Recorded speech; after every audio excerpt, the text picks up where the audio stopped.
Hi friends, it's Corn. In anticipation of the new game, Fire Emblem Heroes, we're going to cover some details on the Fire Emblem gacha system as an introduction to this channel. Let's get into it.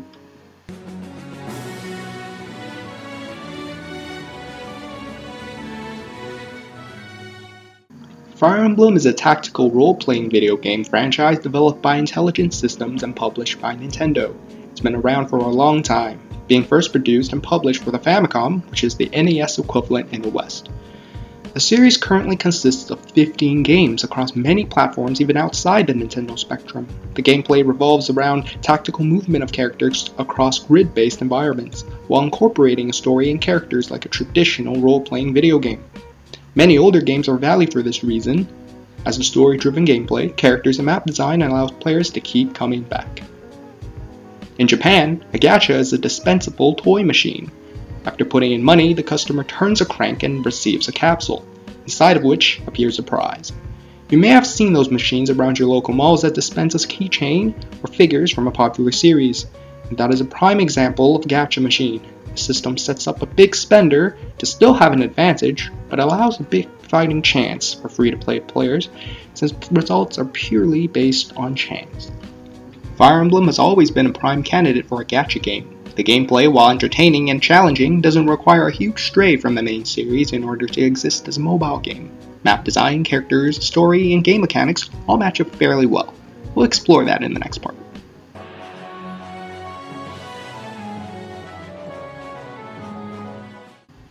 According to Nintendo's Heroes website, the gameplay will more or less be faithful to the main series games.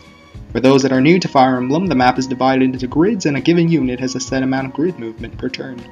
Each grid also has a given attack range. Close range units have one range around them and longer range units have two or more. They have added a swipe feature to the gameplay, and this looks to have no change in the battle system itself. The mainstay of the game mechanic here would be the weapon triangle, where red beats green, green beats blue, and blue beats red. However, we can see that there's a fourth type of weaponry, the purple weapon, consisting of bows, shuriken, and stabs. In other games, these types usually do neutral damage to weapon triangle types, and super effective damage to each other.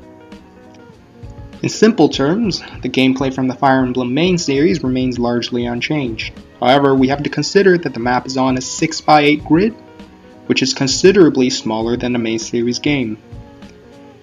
It's likely that we'll have multiple stages per mission to even it out, but that brings into question, will the map hazards and terrain hazards even make an appearance? It seems hard to do when the flyers can spam the entire map with one move.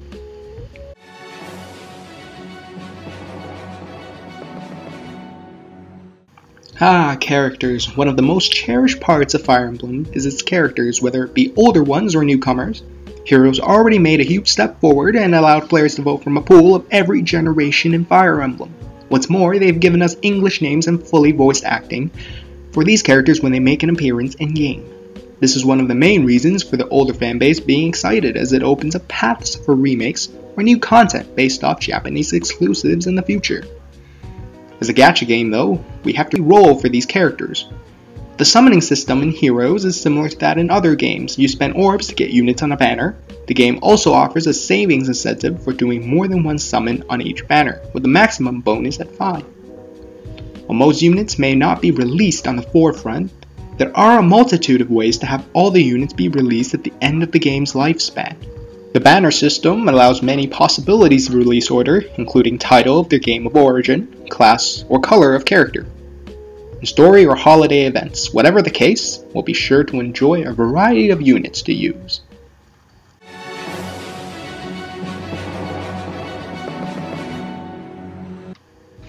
The last thing we'll be discussing today is leveling characters. It seems that we'll have a traditional leveling system where each battle generates experience for the battling unit. Upon each level up, we gain the traditional Fire Emblem stats and a new SP stat, which we can spend to purchase skills for our unit. One other thing to note is that the growth rates and base stats of characters will likely not follow the mainline story, which allows your favorite underappreciated unit to be usable, hopefully. At a certain point, you're allowed to upgrade the rarities of each unit further. What is interesting about this game in particular is that a 3-star, which traditionally is looked upon as fodder, can be upgraded all the way to a maxed out 5-star. This undoubtedly allows free-to-play users to level out the playing field, but it begs the question, what kind of abilities do banner units have over 3-star or 4-star units? We'll be discussing this when the game releases, no doubt about that.